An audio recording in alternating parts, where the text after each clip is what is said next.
खैर, इन सब के बीच एमपी के मुख्यमंत्री ने राहुल गांधी को बड़ी सलाह दी है। मुख्यमंत्री डॉक्टर मोहन यादव ने कहा है कि राहुल को अपनी यात्रा का मुहूर्त दिखाना चाहिए। ऐसा क्यों कहा है, आज इसी पे चर्चा करने जा रहे हैं।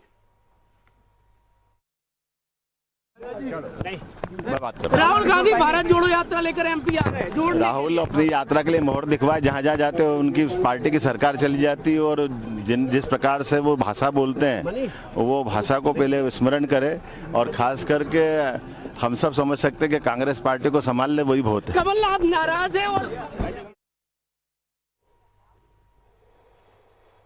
तो इसी पर बातचीत करने के लिए खास मेहमानों का पैनल हमारे साथ जुड़ रहा है। बीजेपी की तरफ से गुंजन चौक से अपनी बात रखेंगे। गुंजन जी, आपका बहुत बहुत धन्यवाद हमें समय देने के लिए। और कांग्रेस की तरफ से संतोष सिंह बस थोड़ी ही देर में हमारे साथ कनेक्ट होंगे, और सहयोगी अमृतांशी जोशी भी हमारे साथ जुड़ चुकी हैं। गुंजन चौक से जी, मुख्यमंत्री की तरफ से जो कहा गया है कि राहुल गांधी को मुहूर्त देखना चाहिए, किस कॉन्टेक्स्ट में उन्होंने ये बयान दिया है? देखिए, कांग्रेस का नाम जैसे ही सामने आता है तो एक पिक्चर क्लियर होती है कि कांग्रेस मतलब एक ऐसी पार्टी जिसका अस्तित्व ही खतरे में है। कांग्रेस का जब नाम आता है तो दो सवाल खड़े होते हैं, कितनी कांग्रेस, किसकी कांग्रेस। ये जो हाथ का पंजा है कांग्रेस का, ये दर्शाता है कि ये टूटी फूटी विभाजित बिखरी पार्टी बची हुई है अब कांग्रेस।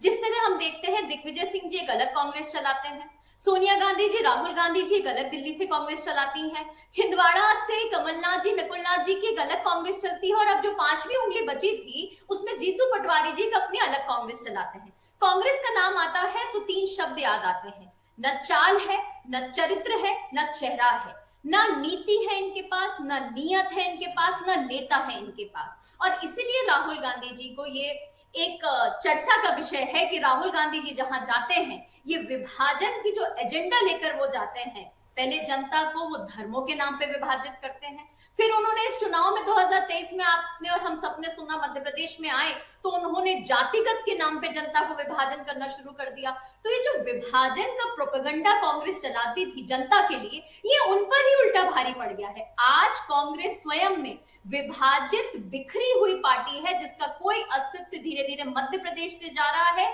और पूरे देश से जा रहा है। कांग्रेस का एक प्रोपेगेंडा है बहिष्कार का। जब जब देश के इतिहास ने कुछ अच्छा किया है, करवट ली है, तब तक कांग्रेस ने उसको बहिष्कार किया है। मैं एग्जांपल दूंगी, G20 समिट, उसका कांग्रेस ने बहिष्कार किया। जीएसटी जब हमारे यशस्वी प्रधानमंत्री नरेंद्र मोदी जी ने लागू किया, उसका कांग्रेस ने बहिष्कार किया।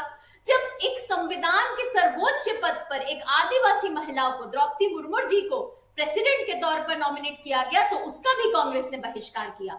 अब जब राम जी के निमंत्रण को कांग्रेस ने बहिष्कार किया, तो जो देश की हर एक ऐतिहासिक चीजों का बहिष्कार कर रही है, उसका जवाब अब जनता दे रही है। जनता कांग्रेस को बहिष्कार कर रही है और धीरे धीरे कांग्रेस का अस्तित्व इस देश से मिटने वाला है।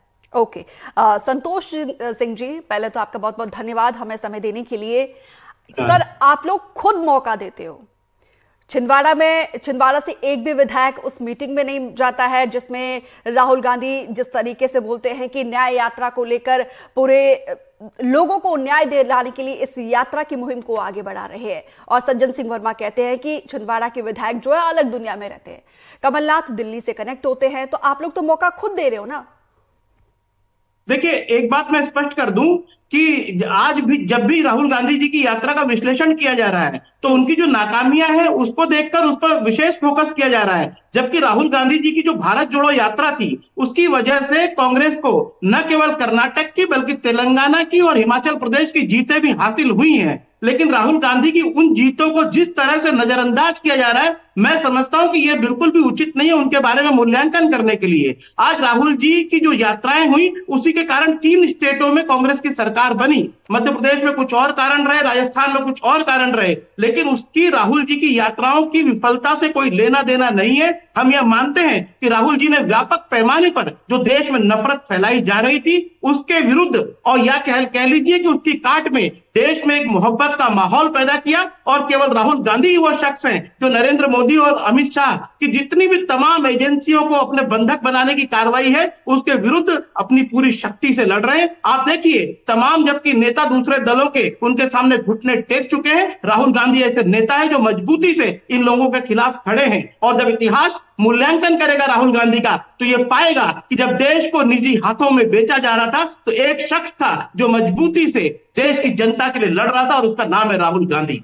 संतोष जी, अफसोस है जिस मोहब्बत का आप जिक्र कर रहे हैं, लेकिन मध्य प्रदेश के लोगों ने वो मोहब्बत आप लोगों के ऊपर नहीं लुटाई है। खैर, मैं लौटूंगी आपके पास। अमृतांश जी, अभी राहुल गांधी की भारत जोड़ो न्याय यात्रा मध्य प्रदेश में प्रवेश करने वाली, उससे पहले ही बीजेपी काफी ज्यादा एग्रेसिव हो गई है, क्या वजह है? वो सब उसको नजर डाल सकते हैं। देखिए, सबसे पहले तो एक बात जो संतोष जी कह रहे थे कि राहुल गांधी की जो यात्रा थी उसका प्यार उनको कर्नाटक और अन्य जगहों पर मिला। एक बस छोटा सा आपको जानकारी के लिए मैं आपको बता दूं कि जिन जिन जगहों से राहुल गांधी की भारत जोड़ो यात्रा विधानसभा चुनावों के पहले गुजरी थी उसकी 21 सीटों में से 17 सीटों पर कांग्रेस हार गई। और वजह ये भी थी कि जहां से ये यात्रा शुरू हुई, जो पहली ही सीट थी बुरहानपुर की, जहां से सुरेंद्र सिंह शेरा उस समय विधायक थे, निर्दलीय थे, लेकिन बाद में कांग्रेस के साथ आ गए थे, वहीं पर जो है कांग्रेस को हार का सामना करना पड़ा। तो ऐसी सीटें जहां पर पहले से ही कांग्रेस जीतती आ रही थी, लेकिन जिन उन जगहों से यात्रा गुजरी और उन सीटों पर जो है वो हार गए। इंदौर की भी कई सीटों पर जो है कांग्रेस को हार का सामना करना पड़ा। तो हम ये साफ तौर पर मान सकते हैं कि विधानसभा चुनाव के पहले राहुल गांधी की जो यात्रा है उसने कुछ खास असर नहीं दिखाया। अब लोकसभा चुनावों के पहले यहाँ पर कांग्रेस पूरी तरीके से जोड़ तोड़ के साथ यहाँ पर कमलनाथ एपिसोड के बीच में, तमाम अटकलों के बीच में भले ही तैयारियों में जुटी हुई हो, कमलनाथ खुद जुड़ते हैं देखिए। और इस दौरान ये भी बात कही जाती है कि छिंदवाड़ा के विधायक क्यों शामिल नहीं हुए। 7 की 7 सीटें, इकलौता ऐसा जिला जहां पर तमाम विधानसभा सीटें जो है वो पूरी कांग्रेस को हासिल हुई। लेकिन क्या वजह रही? क्योंकि छिंदवाड़ा के तमाम विधायकों का जुड़ना शायद इसलिए भी जरूरी था कि जो मोमेंटम उनने एक लोकसभा सीट का कंटिन्यू रखा हुआ है वो दोबारा से आगामी चुनावों में कंटिन्यू रखे। लेकिन शायद ये अनुपस्थिति कुछ ना कुछ इशारा भी जरूर दे रही थी, क्योंकि कमलनाथ और उनके बेटे अभी तक लौटकर दिल्ली से वापस नहीं आए हैं। कमलनाथ का सिर्फ मीटिंग में छोड़ना कई तरह के जो है वो कयास और भी ज्यादा हमें लगाने की देखिए एक तरीके से अटकलें और भी ज्यादा तेज कर रहा है। लेकिन इसके साथ ही साथ तैयारियां भले लगातार तेजी से जारी हो, लेकिन इसके पहले हम जो देख रहे हैं राहुल गांधी की यात्रा एंटर होने के पहले ही बीजेपी जिस तरह से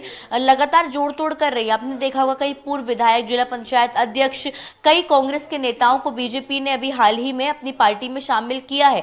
तो यहाँ पर भले ही जो है यात्रा इस बार निकल रही हो और मध्य प्रदेश में भी एंटर करे, लेकिन उसके पहले बीजेपी भी कहीं ना कहीं एक प्रेशर बनाने की पूरी तरह कोशिश कर रही है कि जैसे तैसे जोड़ तोड़ कर जो है लोकसभा चुनाव के पहले और यात्रा के पहले कांग्रेसियों को तोड़कर यहाँ पर लाया जा सके। और हाल ही में हमने जो कमलनाथ का एपिसोड देखा, लगभग अटकलें इस बात की जो है वो तेज हो ही गई थी कि कमलनाथ वाकई में बीजेपी में शामिल हो रहे हैं। हालांकि अब सूत्रों के मुताबिक ये भी खबरें हैं कि कमलनाथ नहीं आ रहे हैं, लेकिन शायद नकुलनाथ की अभी भी आने की चर्चाएं हैं। तो देखिए, जब तक कमलनाथ खुद मीडिया के सामने आकर या जनता के सामने आकर ये बात नहीं कहते हैं कि मैं अभी फिलहाल कहीं नहीं जा रहा हूं, तब तक ये अटकलें लगातार जारी रहेंगी और शायद यात्रा के आने से पहले तक और भी जो है बड़े कोई फैसले देखने को मिले। लेकिन फिलहाल कांग्रेस अभी जो तैयारी कर रही है शायद लोकसभा चुनावों के लिए कर रही है, लेकिन लोकसभा के लिए कांग्रेस को वाकई में संगठनात्मक तौर पर मजबूती की अभी जरूरत है। जी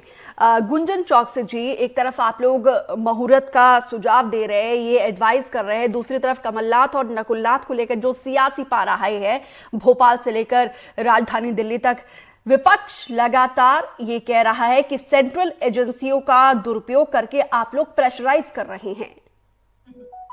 देखिए, कांग्रेस का जिस पार्टी के पास कोई विजन नहीं है, जनता के विकास का कोई मंशा नहीं है, वो इस तरीके के आरोप प्रत्यारोप के घेरे में लाते हैं। कभी अब दूसरी पार्टी को लाते हैं और तो कभी इस तरीके की जो संवैधानिक संस्थाएं हैं, ईडी है चाहे सीबीआई है, उसे लाते हैं। और अब तो अब उन्होंने इलेक्शन कमीशन को भी इसी घेरे में लाना शुरू कर दिया है।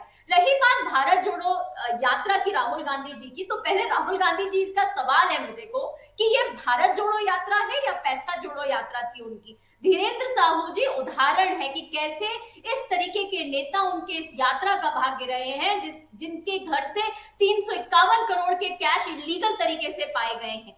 ये न्याय यात्रा चलाते हैं राहुल गांधी जी, तो पहले इस बात का जवाब दे कि वो जो अन्याय कांग्रेस ने वर्षों तक किया है जनता के साथ, जनता के किसानों के साथ, युवाओं के साथ, महिलाओं के साथ, पहले उस अन्याय का जवाब दे। पहले जवाब दे राहुल गांधी जी कि दिग्विजय सिंह जी जब मध्य प्रदेश में महिलाओं को टंच माल बोलते हैं तो जो अन्याय महिलाओं के साथ करते हैं, किसानों के साथ करते हैं, आदिवासी वर्ग के साथ करते हैं, युवाओं के साथ करते हैं, पहले उस अन्याय का जवाब दे कांग्रेस पार्टी, उसके बाद न्याय यात्रा जोड़े। ये जो न्याय यात्रा है ये सिर्फ जनता को भ्रमित करने का एक तरीका था। गुंजन चौकसी जी, एक बहुत लंबा कार्यकाल आप लोगों का है। आपने कहा कि दिग्विजय के कार्यकाल में महिलाओं के साथ ज्यादती हुई है, लेकिन एनसीआरबी के आंकड़ों के मुताबिक वो अभी भी एक तरीके से कलंक है। मध्य प्रदेश की जो स्थिति है इसको लेकर क्या स्ट्रैटेजी है? हालांकि टॉपिक हमारा अलग है, क्योंकि आपने कहा है कि महिलाओं को लेकर जो ज्यादती होती रही है उसी से रिलेटेड मेरा ही सवाल। महिलाओं का जो संबोधन देते हैं जिस तरह दिग्विजय सिंह जी, वो महिलाओं को टंच माल कहते हैं। जब हमारे पूर्व मुख्यमंत्री माननीय शिवराज सिंह चौहान कन्या पूजन करते हैं तो दिग्विजय सिंह जी उन्हें उस कन्या पूजन को नौटंकी बताते हैं। ये है महिलाओं का अपमान। रही बात आपके सवाल का, तो जो महिला अत्याचार की अगर मैं बात करूं तो मैं आपको लीगल एक पृष्ठभूमि की बात बताना चाहती हूँ। मध्य प्रदेश पहला ऐसा राज्य है इस पूरे देश में जहां पे महिलाओं के साथ हो रहे अत्याचार, जैसे छेड़खानी जैसे अत्याचार में भी फांसी की सजा दी गई है। मध्य प्रदेश ऐसा राज्य है जहां पे रेप के केस में सबसे पहले डेथ पेनल्टी का प्रावधान किया गया है। जो क्रिमिनल लॉ के अमेंडमेंट थे वो मध्य प्रदेश ने सबसे पहले किए। बिल्कुल बिल्कुल गुंजन जी, देखिए लाडलियों को पूजने वाली सरकार रही है आप लोगों की, और कोशिश तमाम की जाती है, लेकिन इसके बावजूद वो आंकड़े ना वो हिलते नहीं है। खैर मैं लौटूंगी आपके पास। संतोष सिंह जी, हमारी अमृतांशी जोशी ने कहा है कि उन इलाकों में जहां पे राहुल गांधी गए थे वहां पे जो है आप लोग खुद सीट हार गए हो। आपने कहा है कि राहुल गांधी जहां जहां जाते हैं माहौल आप लोगों के पक्ष में बन जाता है। वाकई में बना था माहौल। वो आदिवासी इलाकों में गए थे, प्रियंका गांधी वाड्रा आई थी, उन्होंने कहा था कि इंदिरा गांधी का खास लगाव है इन इलाकों से, लेकिन उस माहौल को भी तो आप लोग नहीं बुना पाते हो ना। आज का माहौल भी देखियो, लोकसभा चुनाव के मुहाने पर हम खड़े हैं, आप लोगों का एकमात्र सीट सिर्फ छिंदवाड़ा है, वहां के विधायकों का कोई पता नहीं है, लोकसभा के जो सांसद है वो खुद गायब है इतने दिनों से।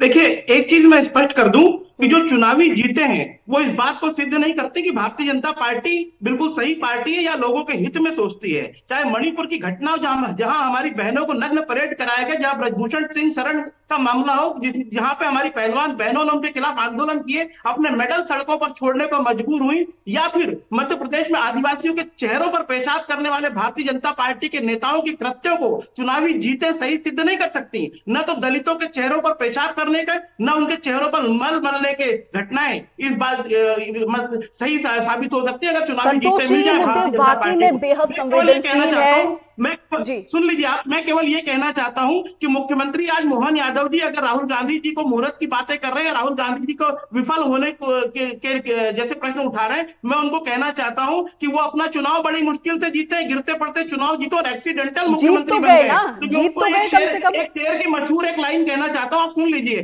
कि अभी तो उड़ने लगे हवा में, अभी शोहरत नहीं है, तो अभी आप इतना मत कीजिए, राहुल गांधी तो अपनी तुलना मत कीजिए। अभी आप एक्सीडेंटल मुख्यमंत्री बन गए हो और बहुत ही मुश्किल से आपको ये पद मिला, तो अभी पहले अपने आप को सिद्ध करके दिखाइए, मध्य प्रदेश की कानून व्यवस्था को सही करके दिखाइए, वरना इतिहास जब आपका मूल्यांकन करेगा तो आप सबसे फेल्योर मुख्यमंत्री सिद्ध होंगे, क्योंकि केवल आप अपने एजेंडे के सिवा मध्य प्रदेश के विकास के लिए कुछ नहीं कर रहे हैं। लोगों की तनख्वाहें रुकी पड़ी है विभिन्न विभागों की, विधवाओं की पेंशनें रुकी हुई है, विकलांगों की पेंशन रुकी हुई है, लेकिन चूंकि उनको चुनावी जीत के लिए लाडली बहनाओं की योजनाओं का भी पूरा करना है, इसलिए हर मद का पैसा काटकर केवल लाडली बहना को पूरा कर रहे हैं, वो भी लोकसभा चुनाव तक। अमृतांशी, एक बात है, कॉन्फिडेंस गजब का है, फिर भी वो कह रहे हैं कि राहुल गांधी आएंगे, माहौल बनाएंगे, फिर भी कहीं ना कहीं उनको उम्मीदें बहुत ज्यादा है। तो पिछले बार का हमने रिजल्ट तो देखा है, राहुल गांधी के आने के बाद किस तरीके से रिजल्ट रहे हैं, इस बार किस तरीके से उम्मीदें हैं? देखिए दीपिका, कांग्रेस के लिए ये जंग मुश्किल है, क्योंकि जिस तरह से बीजेपी के पास कई ऐसी लोकसभा सीटें हैं 29 में से जो कि बीजेपी का गढ़ मानी जाती है। अब आप मान लीजिए भोपाल की सीट 1989 से यहाँ पर कांग्रेस को एक भी बार जीत नहीं मिली है, लगातार बीजेपी के सांसद बने रहे हैं, तो बीजेपी की सेफ सीट्स को जो है अपनी जीत में बदलना कांग्रेस के लिए वाकई में एक मुश्किल टास्क होने वाला है। हाँ, हालांकि स्थानीय नेता उम्मीदवार जो भी यहाँ पर रहेंगे उनके चेहरे पे तो चुनाव लड़े ही जाएंगे, लेकिन ये चुनाव अब हम भी और आप भी बेहतर तरीके से जानते हैं कि बड़े नेताओं के चेहरे पर ज्यादा निर्भर करते हैं। आपको याद होगा पिछले लोकसभा चुनाव में ये बात बहुत सुनी गई थी कि मोदी की लहर है, मोदी की लहर, और शायद यही लहर के कारण कई जगह पर बीजेपी को अच्छी खासी जीत दर्ज हुई थी। और इस बार भी देखिए प्रधानमंत्री मोदी का एक दौरा यहाँ पर हो चुका है। खबरें ये भी है कि इस महीने एक और दौरा प्रस्तावित प्रधानमंत्री नरेंद्र मोदी या अमित शाह का हो सकता है। फिलहाल अभी राहुल गांधी आ रहे हैं, सभाएं कहां पर करते हैं, कितना रुकते हैं, ये भी फिलहाल अभी देखना जरूरी होगा। लेकिन एक जो इमोशनल कनेक्ट है, एक जो जनता के साथ कनेक्ट है, शायद इस यात्रा के जरिए थोड़ा बहुत ही पूरा हो पाए, लेकिन ज्यादा समय बिताना, लोगों के बीच में पहुंचकर सभाएं करना, उनको अपनी गारंटी भुनाना, वो बीजेपी जो है वो बेहतर तरीके से करना जानती है और शायद वो कर भी रही है और उस तैयारी में वो जुट भी गई। और अधिवेशन में अभी काफी कुछ हद तक रणनीति लोकसभा चुनावों की तय हो चुकी है। फिलहाल अभी कांग्रेस इस असमंजस में है कि उनके मध्य प्रदेश के एपिसोड में चल क्या रहा है। देखिए कमलनाथ की तस्वीरें प्रदर्शन से सीधी गायब हो गई। हाल ही में जो अभी प्रदर्शन हुआ था कल, उसमें सिर्फ जीतू पटवारी की तस्वीर नजर आई, कमलनाथ की उसमें कोई तस्वीर नहीं थी। पहले उनके नेता आकर कहते हैं कि उनको जो है एक तरीके से इग्नोर किया गया, उनको प्राथमिकता नहीं दी गई, उनको पीसीसी चीफ के पद से हटा दिया गया। अगले दिन उनके आगे नेता कहते हैं कि देखिए कमलनाथ कहीं नहीं जाने वाले, वो कांग्रेस के हैं। ऐसे में देखिए कार्यकर्ता हताश होता है और कार्यकर्ता ही वो कड़ी होती है जो अपनी पार्टी को मजबूती के साथ जमीनी स्तर पर उठाती है और उसी के दम पर कोई भी पार्टी चुनाव जीतती या हारती है। तो कहीं ना कहीं फिलहाल अभी ये बहुत जरूरी है कि भले ही ये जो यात्रा आ रही है इस दौरान कांग्रेस अपने संगठन को साथ लेकर चले, क्योंकि संगठन को अगर साथ लेकर नहीं चलती है तो यही फिर हमने तस्वीरें देखी हैं कि जिस तरह से लगातार कांग्रेस के नेता आकर बीजेपी में शामिल हो रहे हैं, चाहे वो राकेश मवई हो या फिर पूर्व विधायक हो, ये भी कहीं ना कहीं पार्टी को थोड़ा बहुत कमजोर करता है। तो संगठनात्मक रूप में कांग्रेस को फिलहाल यहाँ कार्यकर्ता को मजबूत करने की और एक साथ लेकर चलने की जरूरत है, जो कि शायद दिग्विजय सिंह कर भी रहे हैं। वो कई बैठकों का आयोजन खुद कर रहे हैं, खुद बैठकें ले रहे हैं, जमीनी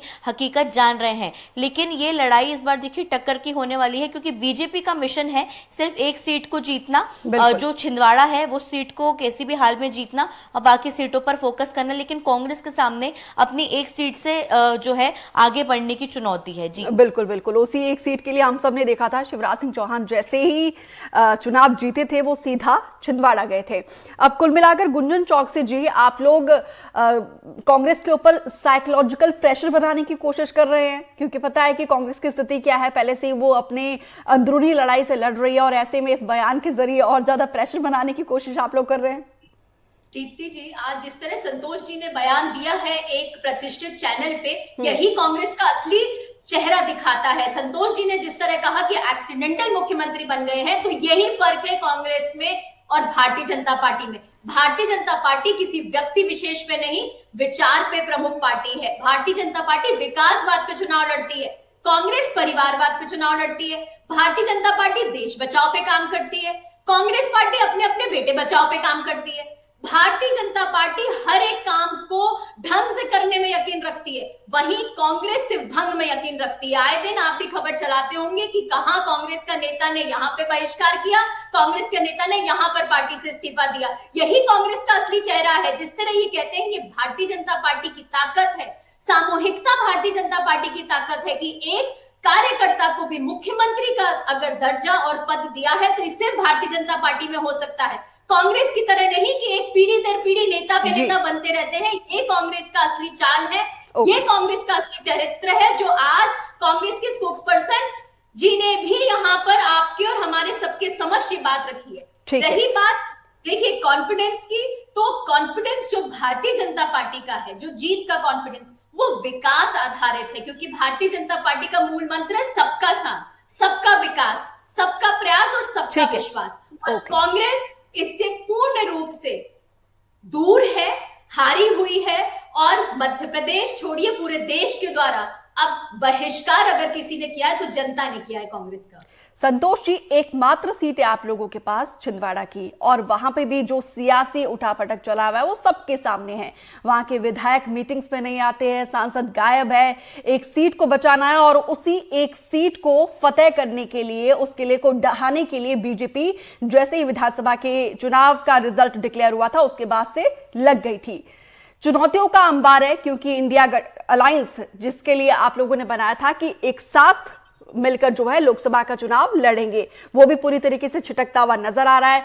कैसे सर वो एक सीट बचेगी, किस तरीके से आप लोग लोकसभा चुनाव में अपनी मौजूदगी दर्ज कराएंगे? देखिए, ये बात तो निश्चित है कि इंडिया गठबंधन को तोड़ने के लिए भारतीय जनता पार्टी का शीर्ष नेतृत्व तो पूरी तरह से प्रयास कर रहा है। चाहे ईडी हो, चाहे सीबीआई हो, इनकम टैक्स हो, सब साधनों का प्रयोग करके वो चाहता है कि इंडिया गठबंधन टूट जाए और कुछ हद तक उसमें कामयाब रहा है। लेकिन इसके कारण वो ये समझ ले कि बहुत बड़ी संख्या में एक प्रकार से ध्रुवीकरण हो रहा है विभिन्न दलों का, और भी जो कि कांग्रेस का साथ देंगे, और ये समझ रहे हैं कि अगर आज हमारे ऊपर हमला हुआ है तो कल इन दूसरे के ऊपर भी हमला होगा। तमाम जितने भी चीजें कर रही हो, छिंदवाड़ा की जहां तक आपने बात की, छिंदवाड़ा के मामले में भारतीय जनता पार्टी बड़ी आशान्वित थी कि कमलनाथ जी उनके साथ आ जाएंगे, लेकिन कमलनाथ जी ने खुद खंडन किया है कि इस जन्म में वो भारतीय जनता पार्टी का साथ नहीं देने वाले हैं। तो कमलनाथ जी ने जिस तरीके से पूरी दृढ़ता कांग्रेस के साथ दिखाई है, कांग्रेस का एक एक कार्यकर्ता मध्य प्रदेश में उसी दृढ़ता के साथ, पूरी मजबूती के साथ खड़ा है। संतोष जी, अभी उनको लोगों के बीच होना चाहिए था, वो खुद 4 दिनों से कहां पे पता ही नहीं है, वो वर्चुअली कनेक्ट हो रहे हैं। आप कैसे कह रहे हो सर? सब चीजें सामने हैं। कमलनाथ जी का स्टेटमेंट सुनिए। कमलनाथ जी ने कहा कि मीडिया के उठाए हुए स्पेकुलेशन है कि मैं भारतीय जनता पार्टी में जा रहा हूं, मैंने कभी ऐसी कोई बात नहीं की। सज्जन सिंह वर्मा ने स्टेटमेंट दिया कि वो विभिन्न सीटों पर जातीय समीकरण देख रहे थे उस समय कमलनाथ जी। तो कमलनाथ जी इस प्रकार की कोई बात है नहीं उनके साथ में। और दूसरी बात, गुंजन जी ने कहा कि भारतीय जनता पार्टी गरीबों के लिए काम करती है। बात करिए गुंजन जी, भारतीय जनता पार्टी गरीबों के लिए काम नहीं करती है। भारतीय जनता पार्टी अपने अमीर दोस्तों को और अमीर बनाने के लिए गरीबों की संपत्तियां छीनने का काम करती है, हसदेव के जंगलों को कटवाने का काम करती है, देश के खनिज संसाधनों को, कोयले को, पेट्रोलियम को अपने अमीर मित्रों को देने का काम करती है। भारतीय जनता पार्टी 1-2 उद्योगपतियों की खातिर पूरे देश को बेचने का काम करे, चाहे सीपोर्ट बेचना हो, एयरपोर्ट बेचना हो, चाहे देश के संसाधन बेचना हो। भारतीय जनता पार्टी इतनी एनर्जी के साथ, इतनी ऊर्जा के साथ इन मुद्दों को आप रख रहे हैं ना, तो इन मुद्दों के साथ अब आप लोगों के बीच जाइए और 24 को लेकर, लोकसभा चुनाव को लेकर पूरा माहौल बनाइए। ठीक है, माफी के साथ मैं आप, क्योंकि समय का अभाव है, इतना ही समय। अमृतांशी, अब इस चुनाव का आप किस तरीके से देख रहे हैं? देखिए, चुनाव टक्कर का चुनाव रहने वाला है दीपिका, क्योंकि कांग्रेस के पास अपनी साख बचाने के लिए अब शायद यही मौका है। जो दावे कांग्रेस ने विधानसभा चुनावों के पहले किए थे कि बीजेपी को वो जीतने नहीं देने वाले हैं, और कई सीटों पर कांग्रेस काफी ज्यादा कॉन्फिडेंट थी, कई सर्वे, टिकट देने में जितना समय लगाया कांग्रेस ने, साख बचाने का अब देखिए यही मौका है। और क्योंकि एक छिंदवाड़ा को लेकर तो सिर्फ कांग्रेस कॉन्फिडेंट प्रदेश में नहीं रह सकती, और वो छिंदवाड़ा सीट के सांसद की अभी हम एक तरीके से कह सकते हैं कि जो आगे की रणनीति है वो डगमगाई हुई सी है, क्योंकि ये भी लगातार खबरें हैं कि क्या वो शामिल होंगे या नहीं बीजेपी में। अभी खुद ही जो कांग्रेस के प्रवक्ता थे वो कह रहे थे कि कमलनाथ जी ने साफ कर दिया कि वो बीजेपी में नहीं जाना चाहते। हालांकि उन्होंने साफ तौर पर कह दिया कि देखिए कहीं ना कहीं कुछ अटकलें तो थी, हालांकि वो कुछ वजहों से शायद अब मामला ठंडा पड़ गया है, लेकिन जब तक कमलनाथ वापस जमीनी स्तर पर यहाँ पर आकर दोबारा से कांग्रेस पार्टी के लिए नहीं जुड़ते हैं, मुझे नहीं लगता कि तब तक हम भी कोई कयास लगा सकते हैं या खुद उनकी पार्टी के लोग ही कोई कयास लगा सकते हैं। क्योंकि